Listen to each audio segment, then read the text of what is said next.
Good evening. I'm Ron Patterson, president of Chadron State College, and welcome. In 2006, the late Esther Pilster gave a gift of ranch land in northwest Nebraska near Whitney and Dawes County to the Maury Sandoz Heritage Society. The gift, which established an endowment, was a tribute to her late husband, Raleigh, who grew up on the ranch, and his parents, John and Grace Pilster. As a beloved teacher and school administrator for 44 years, Esther served 29 years as a principal at Boyd Elementary School in Omaha. Esther wanted her gift to honor the courage and tenacity shown by Raleigh's parents and others who lived in the Great Plains. The Pilster Great Plains Lecture Series and other programs funded by the endowment and this wonderful gift. Chadron State College is proud and honored to be the site for this 2023 Pilster Great Plains Lecture and Sandoz Symposium. At this time, I would like to welcome Ms. Shannon Smith, President of the Sandoz Heritage Society.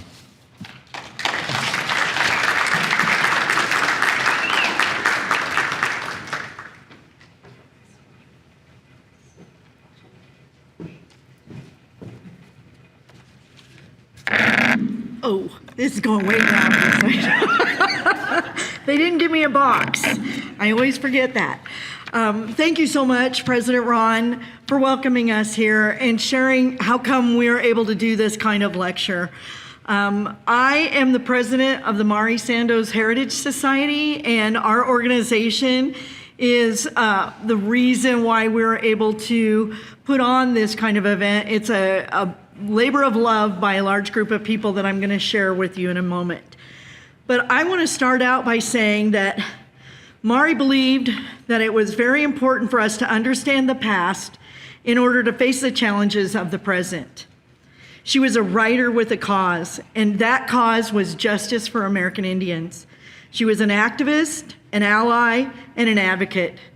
She was one of the earliest historians in the United States to emphasize that we could not really know American history without knowing and learning Native American history. If she was standing here right now, she would tell us to think about the land upon which our feet are planted. Who has trod here before? Who has lived here before? And how has the land changed hands and been transformed? To do that requires us to acknowledge the history of dispossession of indigenous peoples who know this place as their own. The Maury Sandoz Society has not formally adopted a land acknowledgement statement, but we can't be representatives of Maury Sandoz without making proper acknowledgement for what is going on today. And so we believe that our work is going just beyond just acknowledgement of past injustice. We have to do more in this area, and our group of people are going to work devotedly to figure out what our actions are to support and promote Sandoz's legacy of being passionate about American Indian justice. A few years after her death in 1966, a group of people here at Chadron State College decided to form an organization to preserve her legacy. Soon, a nonprofit organization, the Maury Sandoz Heritage Society, was formed. For 5 decades, this marvelous and wonderful, productive organization has erected historical markers, established signs at her grave, and yes, we know they need to be repaired right now. We've published books, we've created tours, and we've put on events like the one we are hosting here in Chadron today and tomorrow. I would like to ask the board members who are here today to please stand up.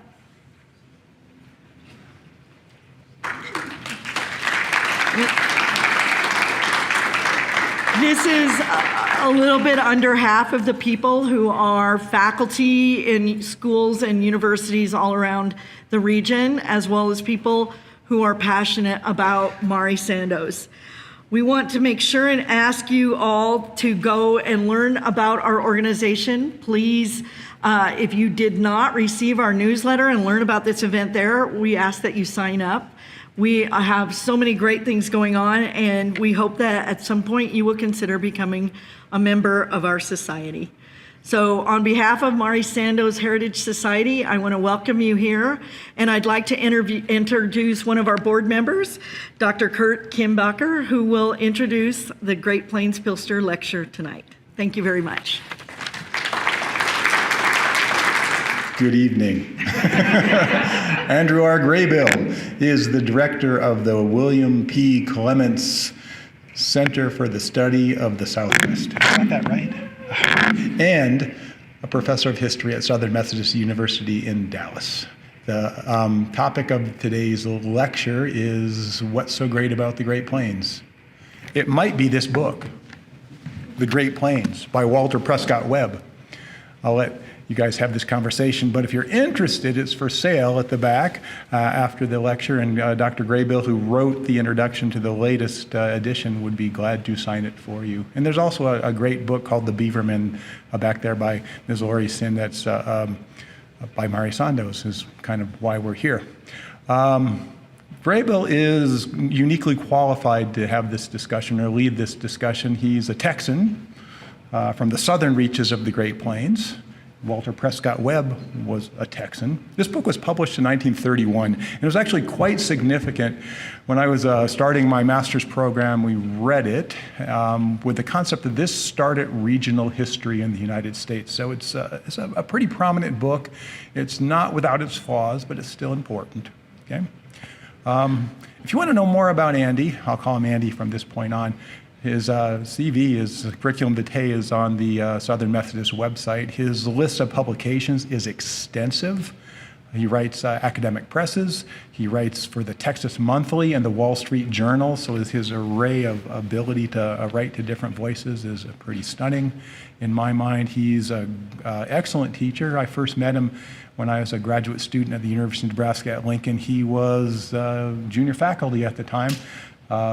Popular with the students for his generosity and his intellectual fervor, and just kind of an all-around decent guy. So I guess without further ado, I give you Andy Graybill and What's So Great About the Great Plains.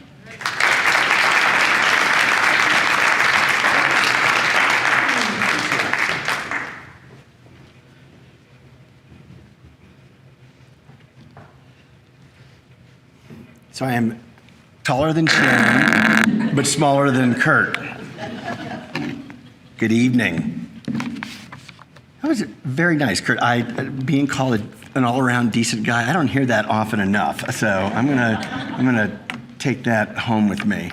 Let me begin by thanking Kurt. I was thrilled when he got in touch with me. I don't know, gosh. Shannon and I were talking about this. Maybe I was talking with Elizabeth about this a moment ago. I don't know how long it's been on the calendar, for quite a while, and it is really, it's a thrill to be here. So I was absolutely flattered when Kurt invited me to give the Pilster Lecture. I've known Kurt for a couple of decades, as he said. We overlapped at UNL, and I remember the time, or I've known Kurt long enough to remember when he had a ponytail that ran all the way down the length of his back, which, and I guess I can tell this story, his mentor, who I'll mention in a moment, insisted and said, "You got to cut that, Kurt, if you're going to get a job." I think he probably could have gotten away with it, but at any rate, thanks very much, Kurt. Thanks also to other folks who've helped make my visit possible, especially Elizabeth Chase and Courtney Kuba. Very grateful for the hospitality. And thanks to the Mari Sandoz Historical Society Board and administrators, and of course to Chadron State College for making all this possible. It's wonderful to be here, and I don't just say that to be polite. I would say that, but I really mean it, because I love Nebraska. I taught for almost a decade at the university. I don't think I've ever totally gotten over having left the Cornhusker State and the good life. In fact, when I was driving down the other day from Rapid City and crossed into Nebraska, I was very cheered to see that sign that welcomed me back to the good life. I believe it. I visited Chadron only once before in 2008. I was telling Kurt about this when I made a 2,000-mile drive from Lincoln all the way up to Fort Union on the North Dakota Montana border, and then ultimately back to Lincoln. But I spent one night in Chadron. It was my last night, and then I headed sort of southeast on Highway 2. But I was here the weekend that deer season opened. And although I grew up around hunters in Texas, I've never seen so much orange and camouflage in my life. It was amazing. It was one of my more vivid memories of Chadron. But I've never been to the Sandoz conference before, despite my time in Nebraska and the fact that one of my mentors, John Wonder, who I'm sure is a name familiar to many of you all, was always encouraging me to make the trip. It was hard at a couple of young kids, and it was hard for me to get away at the time. But it is poignant to be here less than a month after John's memorial service in Lincoln, which was over Labor Day, because he really loved this place. I think of all the things that John was involved with across the course of his career, this one might have been sort of the closest to his heart. I know how much this place meant to him, the people who make the society go, and then of course the work of Mari Sandoz. I was telling Dave Nesham that I've gotten that wrong since the beginning, but he told me, don't mess it up tonight, and I just did. Mari Sandoz. And let me say, I'm a big Sandoz fan. I wrote an introduction to a reissue of The Beavermen some years ago. Old Jules was probably the first thing that I read when I moved to Nebraska. I'd never been here before 2003. Loved The Cattlemen. Was just reading Ron Hall's introduction the other day and was thinking of doing some work on Longhorns, and was amazed to be reminded that Ron knew Mari well, in fact. And of course, Crazy Horse is just foundational work for people like me who are interested in the history of Native peoples on the plains. A quick caveat, my PowerPoint guru, my ex-wife, not available to help me any longer in preparing my PowerPoint slides. So I'm going to illustrate with words. That's entirely true. I'm not much of a fan of PowerPoint to begin with, but I've been kind of stranded in the last couple of years. So I'm going to do my best to paint with words tonight, like Walter Prescott Webb. Let me first ask, before Kurt held up a copy of the book, how many of you know The Great Plains? How many of you know the book? If not having read it, but by title. Okay, all right. Enough of you that I'm going to have to tell the truth tonight. Okay. Let me give just a little bit of background about the book, which will be redundant for those of you who know it, but critical for those of you who don't. So while I was writing my dissertation a long time ago, many, many years ago, my dissertation advisor, who wrote a really wonderful book called The Destruction of the Bison, an Environmental History, which is probably the best sort of single volume work on the near extinction of the buffalo and really foundational work of Great Plains history. And he said to me something along the lines of, quote, "Look, like it or not, you are now a historian of the Great Plains," because I was writing about the Texas Rangers and the Canadian Mounties and thinking about what it meant for them to police their respective edges of this Great Plains bioregion. He said, "What do you have to add to the work of Walter Prescott Webb or Donald Worster or Elliott West or others?" So for a moment, it was kind of a slight thrill for me to be mentioned in the company of such folks, but I think it was more of a challenge than a compliment. But I felt an affinity for Walter Prescott Webb ever after, perhaps especially because he's a fellow Texan, or was, I should say, a fellow Texan. He has been gone for quite a while at this point. But I've wrestled with his legacy. As Kurt mentioned, and those of you who read the book know, it's a really important book, but not without its problems. And I've revisited it over and over again and had to sort of ask myself exactly what does it mean that I'm so drawn to it, because it's got a complex history, which I'll get into in just a moment. I should say that this is drawn from a retrospective that I published in 2021 that doubles as an introduction to this new edition of the book that was published a couple of years ago by the University of Nebraska Press. And I should say that some of you probably know the editor-in-chief there, Bridget Berry. And I think one of the reasons that she was so eager to republish the book is that she wanted it to have a new cover. The old one, I think the last edition was from the early 80s. And it has a picture of a combine in silhouette, which I always found kind of charming, but it did look very late 70s, early 80s. So I have a feeling that Bridget agreed to work with me on this reissue because she wanted a new book cover. I'd like to think it's because she wanted my introduction, but I'm honest with myself. Okay, so The Great Plains was published to sweeping acclaim in 1931, and the New York Times ran a glowing assessment in what is sort of the kind of the forerunner of the New York Times Book Review.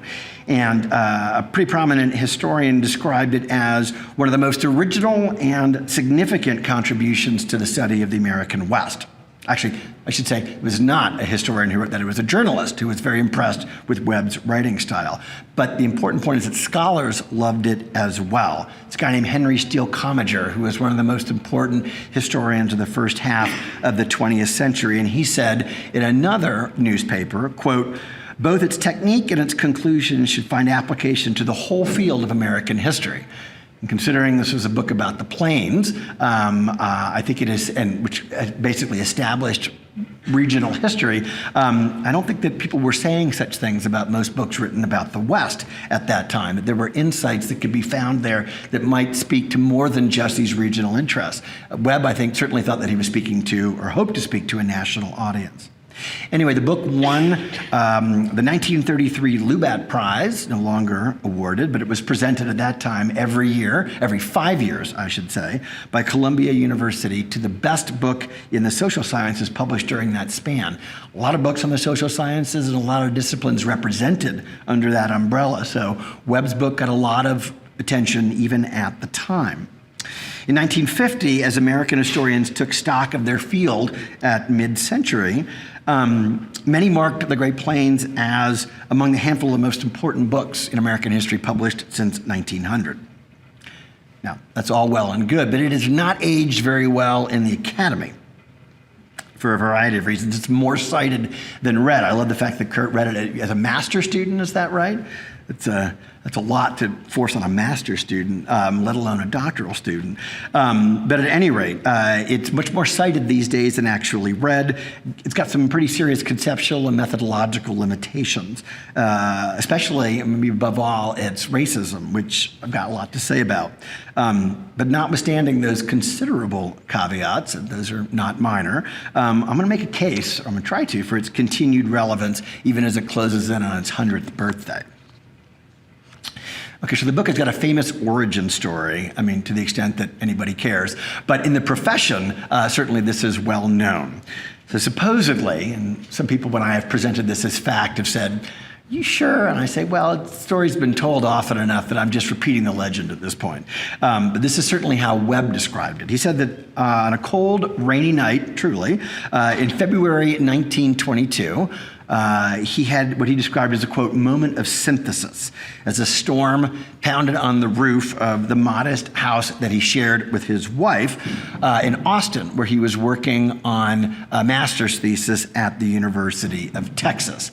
And what Webb said, and he wrote about this some years later in an unpublished autobiography, was that for whatever reasons, it dawned on him that evening that it was the 6-shooter and not the rifle that actually won the West, or won conquest of the West for Anglos over native peoples. And he said that from that, other realizations dawned on him really quickly, leading to the conclusion that distinctive environmental conditions on the Great Plains that were so different from those in the East, and here's the payoff line, quote, have bent and molded Anglo-American life, have destroyed traditions, and have influenced institutions in a most singular manner. Now, I love this. As he said later on in this unpublished memoir that he was writing in the early 1940s, quote, I had no proof, but I knew I was right. I had to be. All the investigation remained to be done, but that was nothing. I mean, I love that. And for the graduate students, if there's some in the audience, you can't quite get away with that. Probably couldn't then, definitely cannot now. But that's what he said.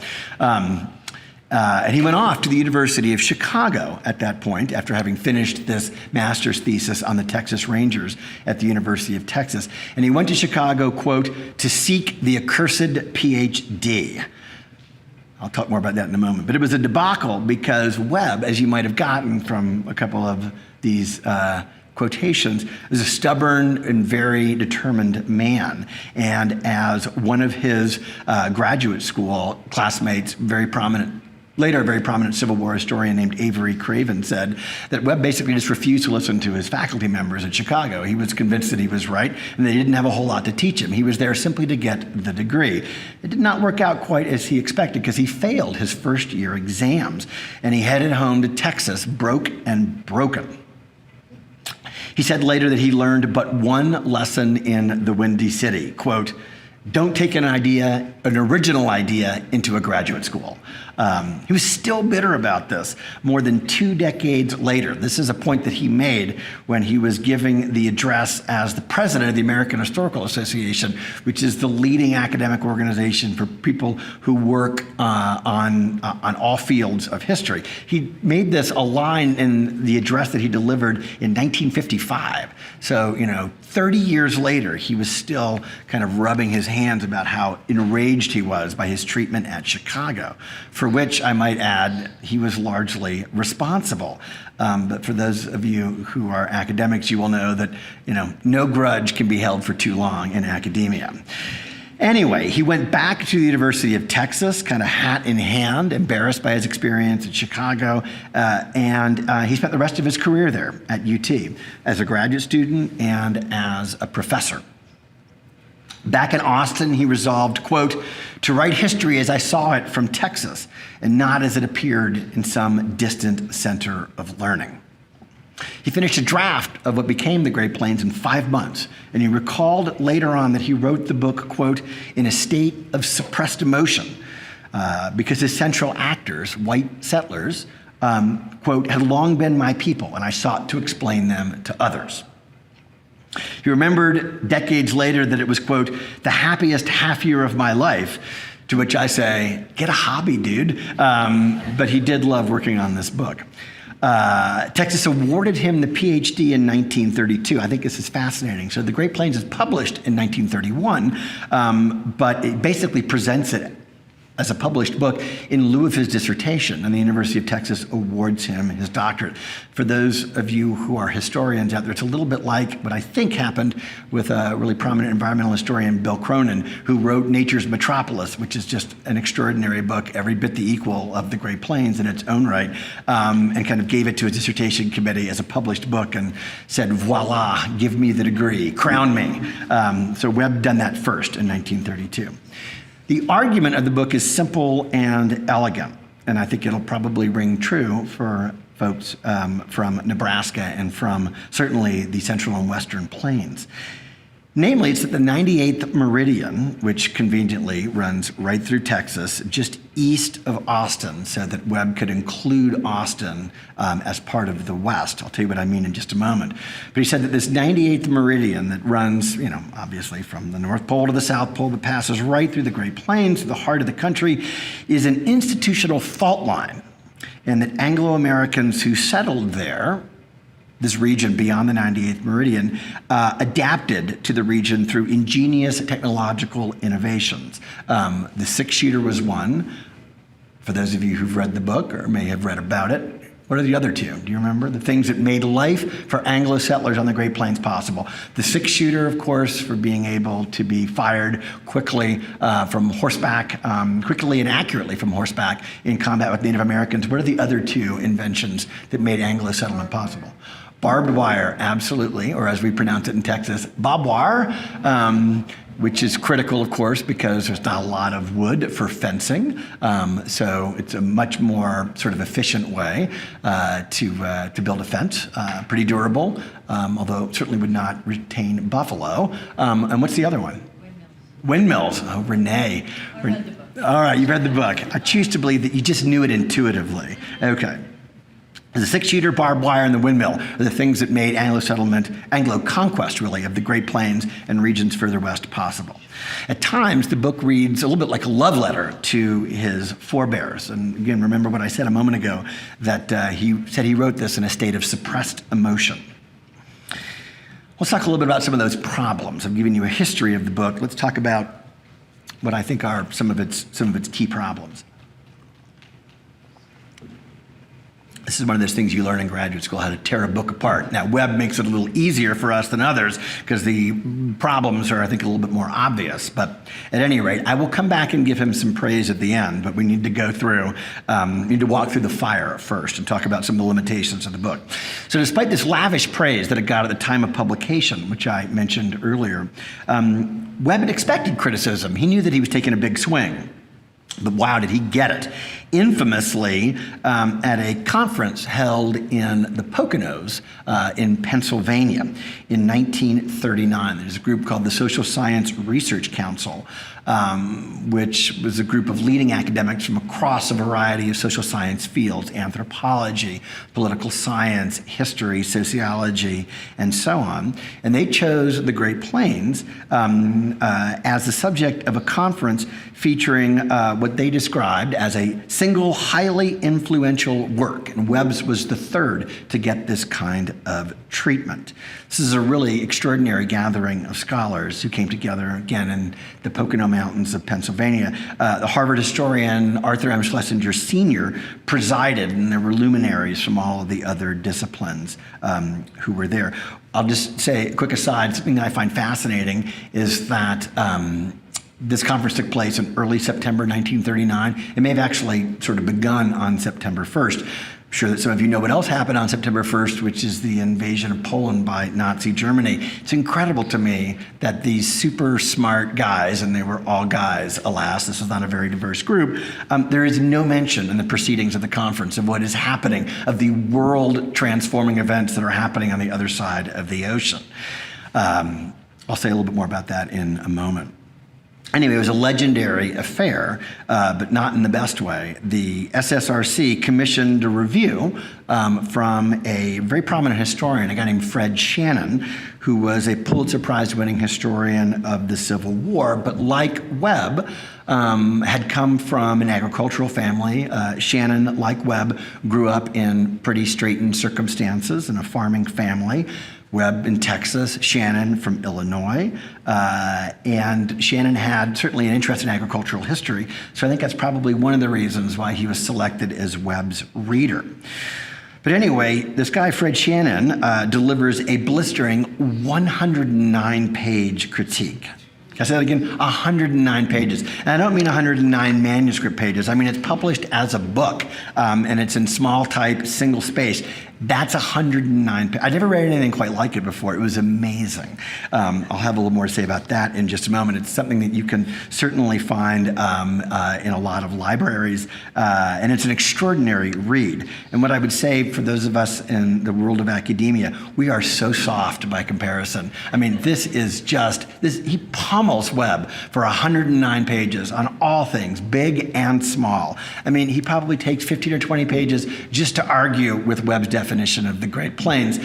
Those of us who study the Great Plains know that it's always been up for some contest and debate, certainly the Eastern Edge, but Shannon would have none of it. He just roasts Webb for page after page after page. I mean, it really is. It's just amazing. My jaw was like, can he say that? And he did, over and over and over again. Okay, Webb was incensed. He was infuriated. He had to be reeled back in by Arthur Schlesinger to participate in this colloquium.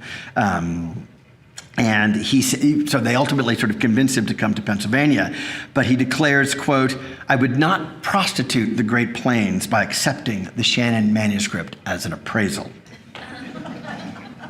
So Shannon's critique, however, provides a blueprint for later critics of the book. Shannon had a lot to say, and some of it really is picayunish, as one person described it. But some of the larger points really, I think, do land. And probably one of the reasons Webb was so angry is because he might have even anticipated some of these critiques. But let me go through a couple of them, because these are things that other people have hit on in years since, differently than Shannon, but probably using him as a jumping off point. So one thing that Shannon said was that Webb, claiming great originality in this book, in fact, Shannon said it was very derivative of secondary sources, and that Webb had neglected to consult much primary source material himself. Webb sort of conceded the point, and he said that he skimped on the scholarly apparatus so as, quote, not to clutter up the text. Let me say again that, if you are a scholar, or even if you are choosing to write something without necessarily, having scholarly training, you still kind of have to give the evidence. And Webb was like, enough of that. I don't want to clutter up the text with footnotes and such. Just take me at my word, is what he seemed to be saying. But more than that, Fred Shannon hated the sweeping generalizations that Webb made based on his intuition and experience. I told you it was a deeply personal book for Webb. And it really is true that a lot of what he has to say in the book is compelling and probably even on some level and I'll have a little more to say about this at the end as well. It probably makes sense on a gut level, certainly to people who know the plains. But still, that's not usually the best way to make an argument in a work of history, is to say, well, it must be true because it sort of fits with my experience. That's pretty much what he said, but he was a little bit more coy than that. This is what he actually said. It's published in the transcript of the proceedings. Quote, "I have never asserted that the Great Plains is a work of history. To me, it is a work of art." Kind of love that. I'm not sure you can get away with that at a conference if you get raked over the coals to say, I wasn't writing history, I was writing art. And of course, nobody can criticize art because beauty is in the eye of the beholder. Webb's close friend, the famous UT folklorist J. Frank Dobie, put it another way, quote, "Webb sure doesn't let the facts get in the way of the truth," which I love.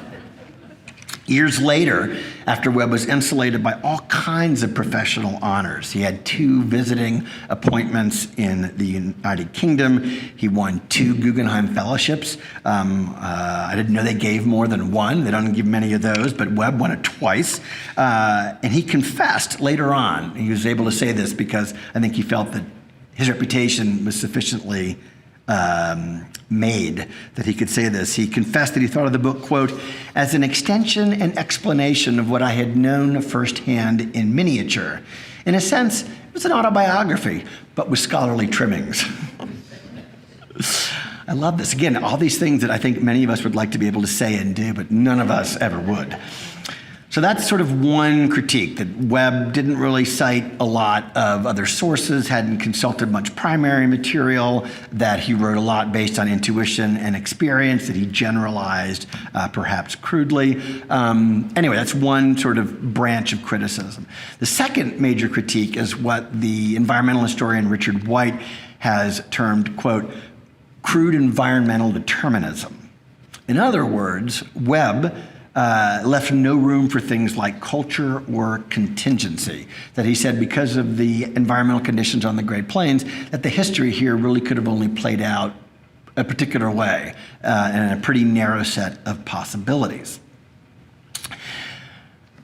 Stiffest challenge to that idea, to Webb's determinism, is lying in plain sight, and that is because the inventions that allowed Anglo-Americans to conquer the nation's midsection, all of them were pioneered elsewhere. They were not actually invented here on the Great Plains. The 6-shooter, I bet a lot of you know, was invented by Samuel Colt at sea, okay, which is why it's called the Navy Colt. So Colt wasn't even on land, on terra firma, when he came up with the idea for the Colt revolver. The windmill was invented in antebellum Connecticut.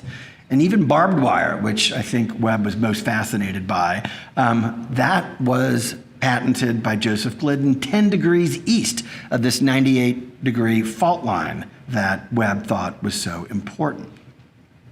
So that's the second criticism, this environmental determinism. But Fred Shannon had less to say about probably the most distressing aspect of Webb's book to the modern reader, which is Webb's racism, and would certainly jump out at you if you were to read the book today. You'd be, I think, pretty stunned by some of the things that he wrote and thought. Though he described native peoples of the plains as, quote, "by nature more ferocious, implacable, and cruel than other tribes," I think embedded within that assessment was, in its own way, kind of a grudging admiration of groups like the Comanches. So it's not a particularly nice or flattering thing to say, but I think Webb, in his own way, probably respected that. I think a lot of Texans of Webb's generation grew up hearing plenty of stories about the Comanches. But he had a lot less respect for other native peoples. And the book's most notorious passage Webb, who was writing about the Pueblo Indian origins of the mestizo population of the modern Southwest, in other words, sort of some peoples of Mexican ancestry today, he said that their blood, quote, when compared with that of the Plains Indians, was as ditch water. I mean, it's one of those things that you read that and you're like, though it's the 1930s, I still can't believe that he actually chose to put things that way. Now, apologists, people who would make excuses for Webb, point to his upbringing in Texas by parents who had fled Reconstruction-era Mississippi. But even some of his closest friends conceded the point that Webb was an outlier in terms of some of his attitudes, even by comparison to some of the people of the day. One associate explained his anti-Mexican bigotry this way, quote, subconsciously, Webb still had that Alamo, Texas Ranger myth deeply engraved. And this actually showed up most notably in his 1935 study of the Rangers, which even Webb later admitted was wildly imbalanced. And that's a much less good book than The Great Plains. There's really not much you can take. I'm a historian of the Texas Rangers, and I could say that the only part about that book that's really useful is that Webb did a lot of interviews with surviving members of the force who had served against the Comanches, say, for instance, or served against peoples of Mexican descent in South Texas during the background of the Mexican Revolution. So it's a good kind of compendium of primary sources, but as an interpretive history, it's really pretty warped. And again, even Webb said as much by the end of his career. Webb's own protege, a guy named Joe B. France, put it most damningly, quote, Webb showed strong nativist tendencies, and his views on racial matters were not exactly progressive, and in fact were even a bit barbaric. That's what one of his proteges said sometime later, notably after Webb had died. But still, maybe one last bit of evidence that I'd give that may mean a little less to you here, but certainly when I've talked about this book, or talked about Webb and the book in this context, is in Texas, is the fact that the prominent Mexican-American folklorist from the University of Texas, a guy named Americo Paredes, he made his peace with J. Frank Dobie, whom he also thought was, kind of a jackass, but he never made time for Walter Prescott Webb, understandably. Okay, so having said all of that, I guess the question then is, can this book be saved? Or as a friend who read an early draft of this essay on which this talk is based asked me, why would you even bother? Okay, so in brief, yes, I think this book can be redeemed in part, although I can surely understand if there are some people who might disagree. I think there are three key attributes that underpin the book's enduring reputation as a classic in the field of American history. It starts with its sheer ambition. As remembered years later by the editor-in-chief of Harper's Magazine, and he had commissioned many pieces from Webb over the years. Webb was somebody who could really write very well for a crossover audience. He said, quote, Webb wasn't afraid to tackle big subjects. Now and then he would talk, with a mixture of sorrow and amusement and contempt, about fledgling historians who would devote years of labor to some safe, respectable little theme. Dr. Webb preferred subjects that offered plenty of elbow room. I think certainly the Great Plains do that. Nobody has really attempted to write a soup-to-nuts history of the Great Plains in its entirety since Webb did this almost 100 years ago. So the story of the Great Plains and their absorption, I agree, their absorption into the United States, that is, was a spacious canvas indeed. And even if he generalized, and Webb said as much, he acknowledged this was the cost of painting so large a picture. He was a big ideas historian, I would say, in sharp contrast to what one of my grad school professors would describe a more nuts and bolts approach. That was certainly Fred Shannon, the guy who wrote this blistering critique. He was much more of a nuts and bolts historian, but Webb was a big ideas guy. The book is truly interdisciplinary in a way that so few works of history that I have ever read are. I mentioned William Cronin's Nature's Metropolis. That's certainly one, because Cronin's as much of a geographer in many ways as he is a historian. And Webb read widely across multiple disciplines, chiefly anthropology and geography, but he read in the hard sciences too, including biology and geology. Those are some of, I think, the most important chapters in the book, which explain how the plains came to be. They're not the most exciting reading, but they're really significant in explaining sort of the ecological evolution of this area. And you might expect that such a book, which is long, it's about 400 pages, it's huge, and it's really smart. You might think that it would be off-putting to the lay reader, but Webb wrote with just such an audience in mind. This is another reason why I like the book so much. One colleague explained it this way, that Webb wrote primarily for one person. Again, it will show, be a window into Webb's thinking and also sort of a window into the time. This will sound very old-fashioned and, again, out of date, but I still think it's revealing. And this is what one person thought Webb's Webb's intended audience was, quote, an imaginary Bostonian who was not a professional historian, writer, or critic, but a man of wide culture who could be interested in a slice of non-Bostonian history. I think that's a pretty narrow audience, potentially. But again, the idea is that Webb is writing for an audience that might not necessarily be drawn to the history of the West. If, sitting in some comfortable library in Boston would think that the only history worth writing would be the history of colonial America or revolutionary America.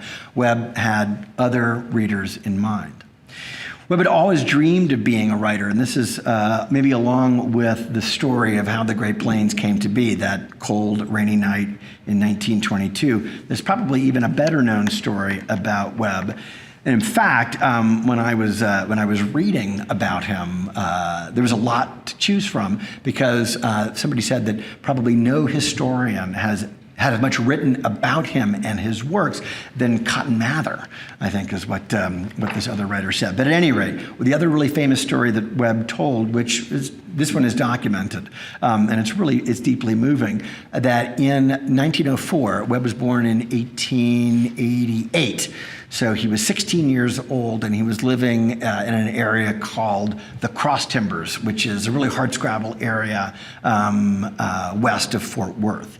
And he grew up very poor. His father was a dirt farmer who occasionally augmented his income with doing some teaching in local schools. But they lived rurally, and Webb grew up poor. And in 1904, he wrote a letter to a Southern literary magazine called The Sunny South, which I don't think has been in publication for a very long time. But anyway, he sent this letter in, and basically he was lamenting his fate, that he was a guy who loved to read and loved to write, but how does a kid like him ever manage to be able to make a life or a career out of this, considering his pretty straitened circumstances? So he writes this letter and it gets published. And it's spotted in the magazine by a guy named William Ellery Hines, who was a toy manufacturer who lived in Brooklyn.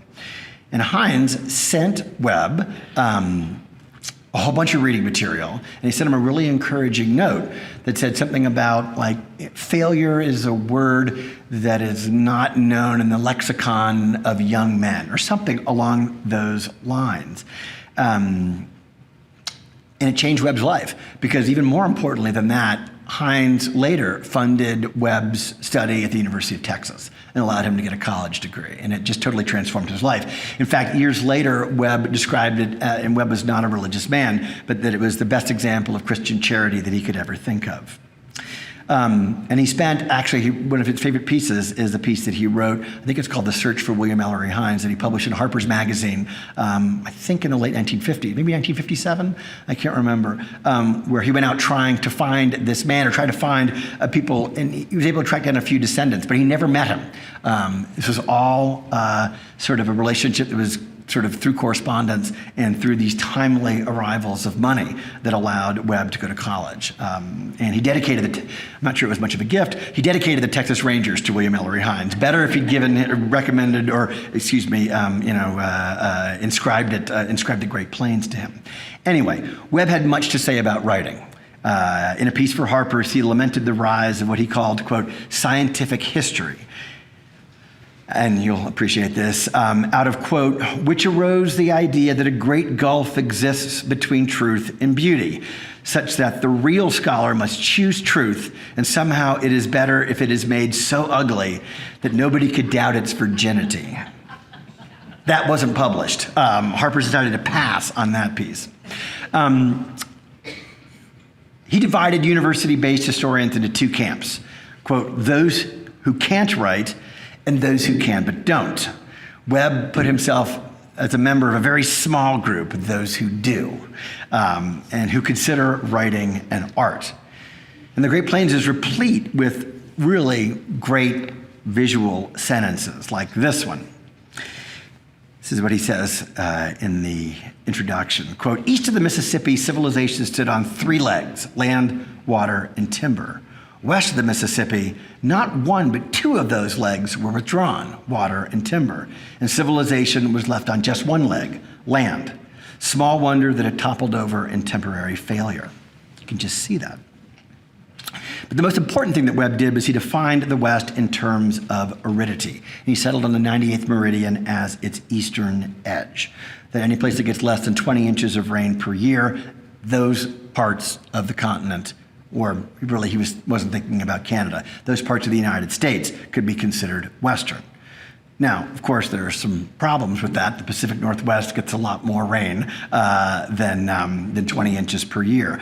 But generally speaking, this is a regional definition that really has some teeth, I think. And certainly it stood in contrast to Frederick Jackson Turner, who had defined the West in 1893 as a process, as a frontier that slowly moved across the continent from east to west. Webb said, no, you can actually point to a map. This is where the West begins. And he was less interested with where it ends. I suspect he assumed that it was the Pacific Ocean. But he certainly could sort of fix that eastern boundary, which had been so elusive to that point. He makes his point even more finely.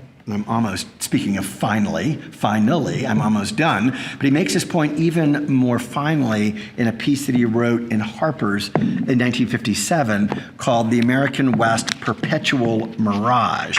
And it was loathed by Westerners who took offense at what he described as sort of its deficiency. He said that the West was deficient in a variety of ways, not only water, but also in terms of culture and sophistication and so on. Now remember, this is a place that he loved. So he didn't say that he was criticizing it for the sake of criticizing it. He was criticizing it in order so that the people who lived here would know their own past, who would know their own history. But this generated an enormous pushback, and I'm trying to find one wonderful quotation. A guy writing from Denver was absolutely irate.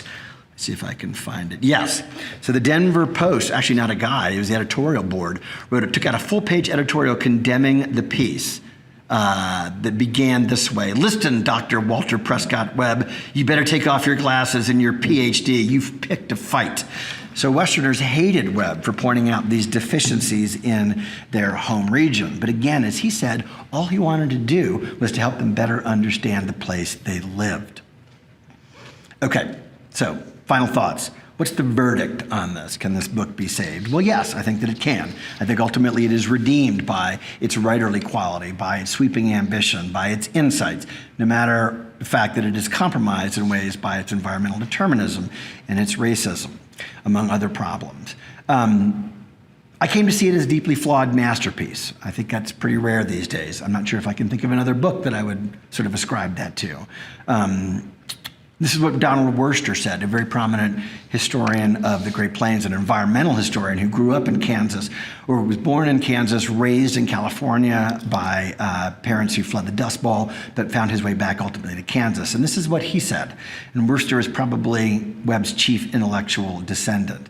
He said, I know in my bones, if not always through my education, that Webb was right in terms of where he drew the boundaries around the Great Plains. But it's not just Donald Worster who, don't take just his word, really prominent scholars like Jacques Barzun and William S. McNeill, who was a really significant sort of European historian with interest in the environment, also were huge fans of the book.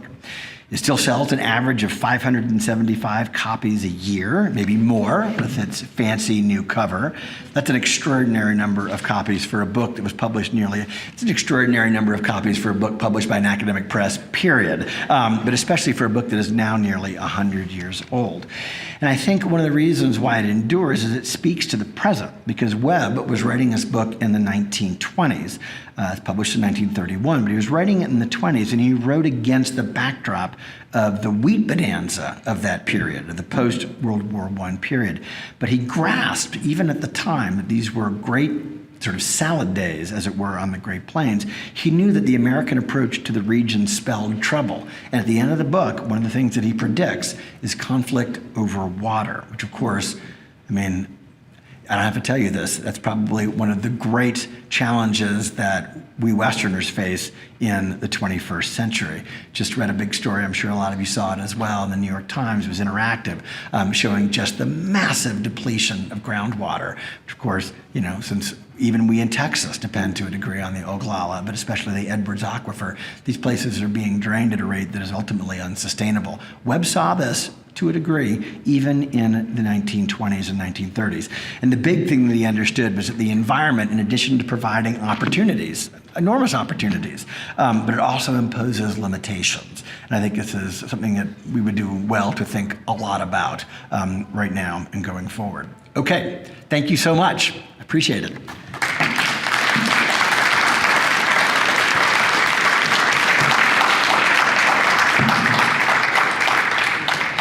And if you've got some, I'm happy to take questions as long as they're friendly. No, I'm kidding. I'll take any questions. And I get to run the mic around so that everyone can hear. Before questions, especially folks, and there's cookies over there. Please make sure there aren't any left at the end of this. Yeah, don't miss cookies. And also, there are books for sale in the back when you're finished. And I forgot you wrote the introduction to the Beaverman, and that's one of my favorite books. Oh, I love doing that. And I guess I used to know that. Any questions? I'll bring you a mic. Oh, Renee's going to ask me a tough one, I know. Hi, Andy. Oh, I'm bracing myself. So, in the book that I co-edited with Sandra Matthew, I started the introduction by quoting Walter Prescott and saying it was odd for a book on women's history to start with a quote by a male historian, but you kind of have to because we just love to hate him. You talked about his flawed environmental determinism, his racism. What do you say about sexism? Do I get the mic back for that? Good. Question is, what about his sexism? What about his sexism? There you are, Doctor. Yes. Well, that is, I'm trying to find where, because Webb, to a degree, predicted this. Oh, I'm going to put this in the stand for a second. Only 2 pages. Yeah, it's amazing. But I want to see if I can read him in his own words because it'll make you cringe. So this is the very last chapter, title of which is Mysteries of the Great Plains. Women were obviously very mysterious to him.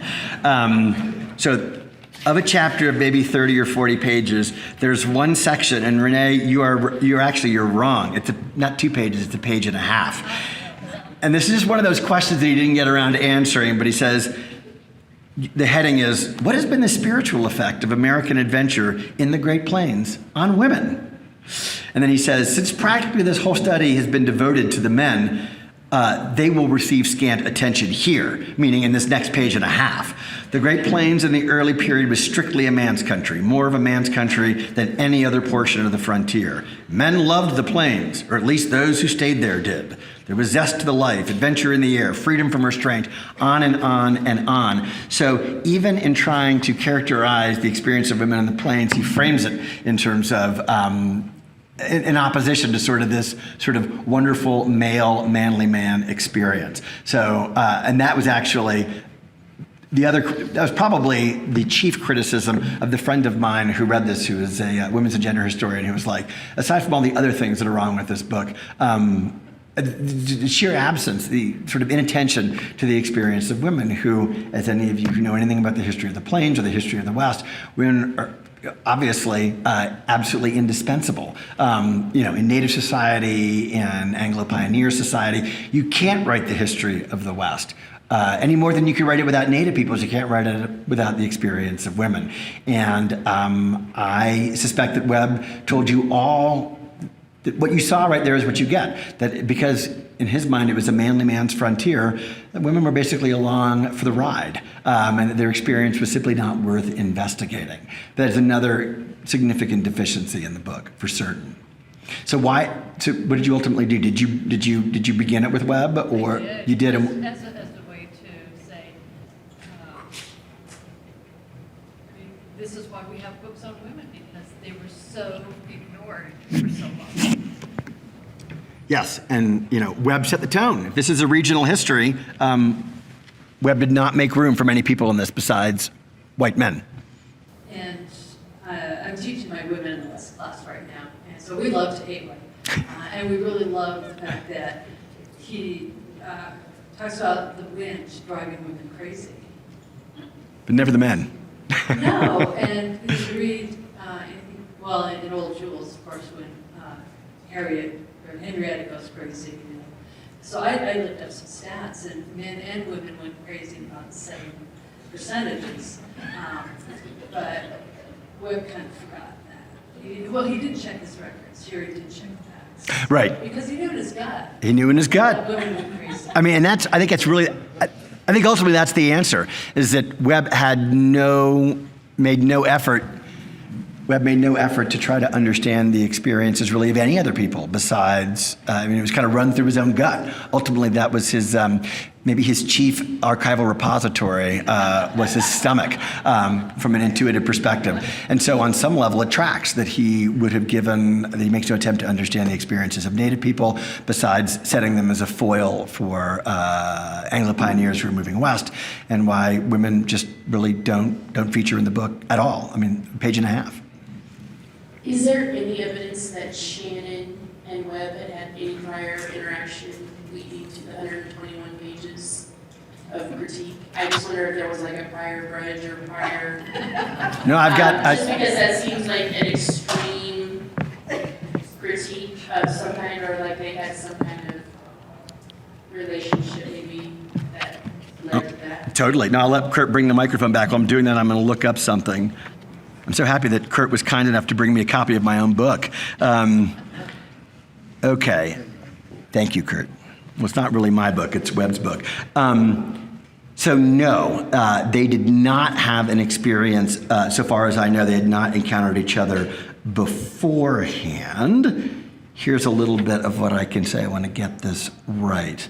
I had more fun writing the footnotes to this piece than the text itself. So I'm just going to read. It's easier than trying to, I'll make it longer if I try to put it in story form.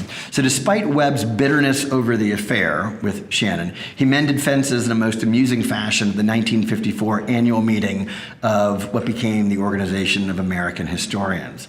As vice president of the OAH, it was Webb's duty to introduce Fred Shannon, who was then serving as the president, at the presidential dinner, which was packed because of the men's fabled confrontation 15 years earlier.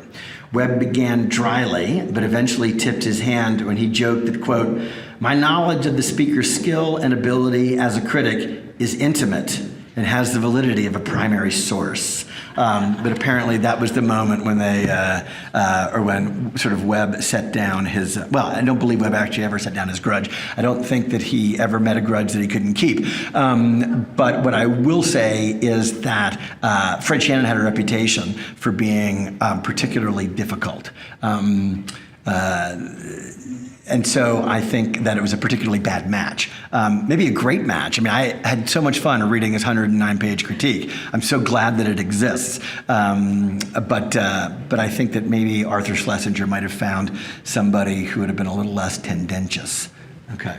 It's been my impression that Texans are particularly strong and partisan supporters of their heroes, however they define them. How is Webb looked at today in Texas? Because they never give up a hero, however they define one. And I'm just wondering, is he still, just tell us a little about Webb's aura in Texas today? Sure. It's a great question. So I think the short answer would be that yes, they have not given him up as a hero. The best example that I can give you, some of you may know the place or know of the place. There's a wonderful swimming hole outside of in Austin called Barton Springs, and there's a statue there called Three Friends. I think it was constructed in the 90s, maybe in the early 2000s. It's a bronze, and it features Walter Prescott Webb and his two really good pals, who were sort of the three great men of the University of Texas in the 1940s and 50s. J. Frank Dobie, the folklorist, being one, and then Roy Bedicek, who was a naturalist, the other.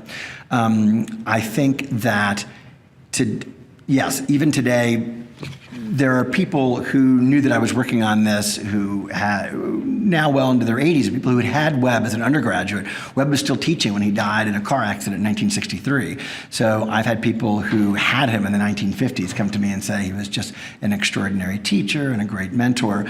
But the larger point has some of this criticism sort of seeped in. I think it has, and I think that particularly with the rise of Chicano history, particularly Americo Paredes being sort of a forerunner, writing in the 50s and 60s. But I think that Webb's reputation has certainly taken a hit in the academy. I'm not sure how many people outside of the academy pay much attention to him, but the fact that the statue, I'm not sure that that's, maybe the best way to say it is this. I think that statue that was constructed in the 90s or the 2000s probably wouldn't be constructed today. On the other hand, I don't think it's in danger of going anywhere, at least not yet. I think partly because people may not care enough about three academics, but I think also because I'm not sure if word of Webb's feelings have really penetrated far enough beyond the academy to get people in the city of Austin sufficiently motivated to do something about the existence of that statue. I think among academics, probably most people feel somewhere between maybe the way that Renee and I do, downright hostility, understandable, for Renee, and some deep ambivalence on my part. But like I said, I also think there's a way in which he's probably becoming increasingly irrelevant. Partly because of the limitations of the book, but also because there's not a lot of books that are 90 or 100 years old that really get a lot of attention, even if they are as original as this in a lot of ways. I should probably know this, but so how does Sandoz and Webb intersect? Like, is he cited in the Beaverman? Anybody in the room can answer that, I guess. Yeah, I may need some help on that one. Did she admire him? I don't know. Did she admire him? Yeah, that's a great question. And I gave a little thought to that, but only as I was driving from the airport yesterday down here and thinking, I wonder if there's some ways that I can put Webb and Sandoz in conversation. If there's a book of hers in which Webb might make an appearance, my guess that it would be The Cattleman, because Webb was absolutely one of the problems with this book, but especially the Texas Rangers book, is he was just inordinately impressed by cowboys and by cattlemen and by rangers, and sort of uncritical in his reflection. And he argued that the only true American literature is the literature of the open range. That is how, it's another one of the mysteries of the Great Plains. And having read a lot of that, I hope that is not the only contribution to an American literary tradition. But the short answer is, so Sandoz dies in 1966 and was writing, throughout much of the 20th century. I would suspect, I have to believe that she must have read The Great Plains. I think it would be hard not to if writing about the range cattle trade. What Webb might have read of hers, I don't know. I doubt the Beaverman, only because that's more, Webb's interests were really focused. One of the criticism of the book, which is reasonable, is that it's not even a book about the Great Plains. It's really a book about sort of Texas and the Southern Plains. So I don't know how much their interests would have intersected outside of the cattleman. But I would also say that Sandoz, good a writer as Webb is, he's not in Mari Sandoz's league. And as Shannon was saying, and talking about sort of the significance of Sandoz's work. She, I think, was much more interested in the lives of the people that she wrote about. I mean, Crazy Horse is just an amazing book, work of extraordinary imagination, I think, in an attempt to try to understand what that world looked like through the eyes of somebody who had a very different set of experiences than hers. I don't think Webb was writing on the same plane. Sorry. I shouldn't apologize to him. No pun intended. No. Yeah, exactly. One more question. I should have given a shout out to the students. Y'all are amazing to come and stay. I just wanted to ask, we've heard a lot about why this is a kind of an archaic book, but are there any redemptive qualities? I mean, why should one read this book today? What can we learn from it? What can we extract from it? I mean, it's purposeful, I think. Sure. I think part of it is his attention to the importance of style, and the fact that he did try to write for that elusive crossover audience. I think that most of my academic pals would agree that as historians or scholars in other disciplines, we don't do that maybe with the same, with a level of attention that and intention that we maybe could and should, which is why so many of the books that are read and consumed by the public are written by journalists, a lot of whom get a lot of things right, but often flatten the story and its complexities. The best example I can give you is a book called Empire of the Summer Moon. Do some of you all know that? Wildly popular in Texas by the author S.C. Gwynn, which is a rip-roaring story of Quanah Parker, but wow, does it make the story so much less complicated and thus less interesting and less important. So I think Webb was writing as an academic, but able to reach a crossover audience. But the most important thing by far is, again, his ability to define the West as a region. Because up until that point in time, people really, and even after, my mom learned going to school in the 50s and in the 1950s, 40s and 50s. Sorry, Mom. Her version of history that she learned, I think most people in American public schools at that time were learning Frederick Jackson Turner's version of not just the West, but the whole sweep and scope of American history. Webb, he didn't put an end to that, but he gave us a different way of thinking about the West as a discrete region. And I think the other part about Webb, he's not the first to do this, but he does it probably better than anybody, to that point at least, is thinking about the environment as a historical actor in its own right. The environment acts in addition to being acted upon. That it's that reciprocal relationship between people and the natural world that is so important. And Webb got that, I think, early on, and in a way that I think few people were able to write about quite so eloquently and intuitively. There it is. And I think that's just really important in setting the stage for so much good work in environmental history and in Western history and in regional history more generally, because Webb, this book really is, in its own way, kind of the first foray into American regional history, period. I'm not doing any violence, I think, to colonial American historians or people who are writing on other places and times. But I think Webb, in terms of thinking about what makes a region environmentally and ecologically speaking, in addition to just the people who live there, I think Webb was ahead of his time and gave us a model for what that might look like, even if it is not a terribly inclusive history.